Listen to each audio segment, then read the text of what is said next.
সরকারের আমলে জনাব লুৎফুজ্জামান বাবর সাহেবের বিরুদ্ধে একটি অস্ত্র মামলা হয়েছিল। এই অস্ত্র মামলা 20 দিনের চার্জশিট হয় এবং 3 মাসের মধ্যে তাকে 17 বছরের সাজা দেওয়া হয়। এই সাজার বিরুদ্ধে আপিল করা হয়েছিল। এই আপিল শুনানি অন্তে আজকে রায় হয়েছে। এই রায়ে তিনি বেকসুর খালাস পেয়েছেন। মূলত এই মামলা ওনাকে করা হয়েছিল যে কারণে,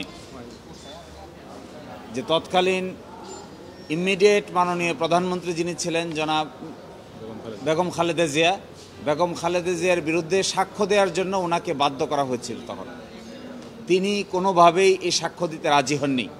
এই রাজি না হওয়ার কারণেই ওনাকে পরবর্তী সবগুলো মামলায় আসামি করা হয়েছে। 21 আগস্টে আসামি করা হয়েছে, 10টাকে আসামি করা হয়েছে এবং এই মামলায় গ্রেফতার করে নিয়ে রেখে তারপরে বাড়ি থেকে অস্ত্র উদ্ধারের নাটক সাজানো হয়েছে। এবং যেদিন তাকে গ্রেফতার করা হয় তারও 6 দিন পরে মামলা করা হয়েছে। অস্ত্র নেওয়া হয়েছে 6 দিন আগে, আর মামলা দায়ের করা হয়েছে তিনি যখন রিমান্ডে তখন ঘটনার 6 দিন পরে। এবং এই জন্যই আজকে মাননীয় আদালত বলেছেন যে এই মামলাটি করার যে প্রক্রিয়া, এই প্রক্রিয়াটাই ছিল অবৈধ। এই মামলা যে প্রক্রিয়া করা হয়েছে এটি একটি অবৈধ প্রক্রিয়ায় মামলা দায়ের করা হয়েছে।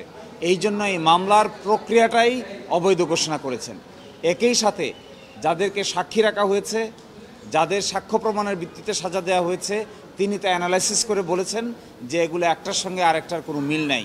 এগুলো সবই ছিল 1-11 সরকারের কারসাজি।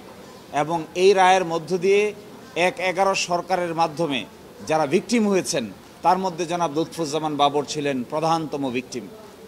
যে কয়জন প্রধানতম ভিকটিম ছিলেন তিনি ছিলেন সবচাইতে বড় টার্গেট। এই 1-11 সরকারের জন্য এটিও একটি বড় শিক্ষা হয়ে থাকলো যে এইভাবে রাজনৈতিক নেতৃবৃন্দকে হ্যারাস করলে, সাজিয়ে মামলায় আসামি করলে তার শেষ পরিণতি ভালো হয় না। এবং আরেকটি কথা এখানে গুরুত্বপূর্ণ, এই অবৈধ আটক আদেশ তিনি বলছেন এই যে তাকে আটক করা হলো, তারপরে একটি জিডি মোলে আটক করে নিয়ে রিমান্ডে নেওয়া হলো, তখনও পর্যন্ত কোনো মামলাই দায়ের হয় নাই। তিনি বলছেন এটি তখনকার দিনের ইমার্জেন্সি রুলস এবং বাংলাদেশের সংবিধান এবং ব্লাস্ট কেসের আলোকে এটি সম্পূর্ণটাই অবৈধ আটক আদেশ হিসেবে বিবেচিত হবে। তার আটক আদেশটাই ছিল অবৈধ, সাজাটা তো অবশ্যই অবৈধ ছিল। এই ফাইন্ডিংসের ভিত্তিতে আজকে তাকে বেকসুর খালাস করেছেন। এই মামলার মধ্য দিয়ে জনাব লুৎফুজ্জামান বাবরের আর কোনো সাজা বাংলাদেশের কোনো আদালতে থাকলো না। তিনি নির্বাচন থেকে শুরু করে সকল কিছুর জন্য আইনগতভাবে উপযুক্ত হলেন এবং তিনি, আমরা আশা করব তিনি বাংলাদেশের মানুষের আকাঙ্ক্ষাকে সামনে রেখে পরবর্তী রাজনৈতিক কর্মকাণ্ড পরিচালনা করবেন।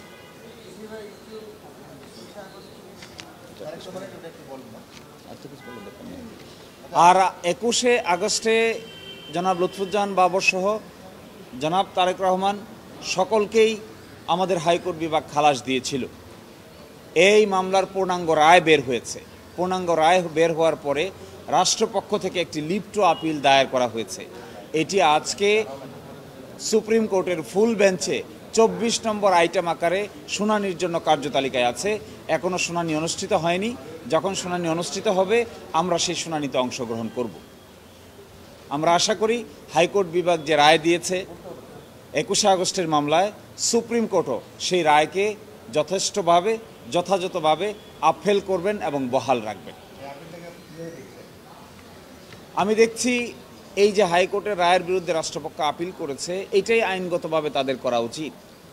যেহেতু রাষ্ট্র আপিল দায়ের করার এখতিয়ার রাখে এবং তারা যে পূর্ণাঙ্গ রায়ের বিরুদ্ধে আপিল দায়ের করেছে, আমি মনে করি আইনের শাসন প্রতিষ্ঠার ক্ষেত্রে এরকম আপিল দায়ের করে সর্বোচ্চ আদালতে এগুলো নিষ্পত্তি হওয়া সকলের জন্যই কল্যাণকর এবং মঙ্গলকর।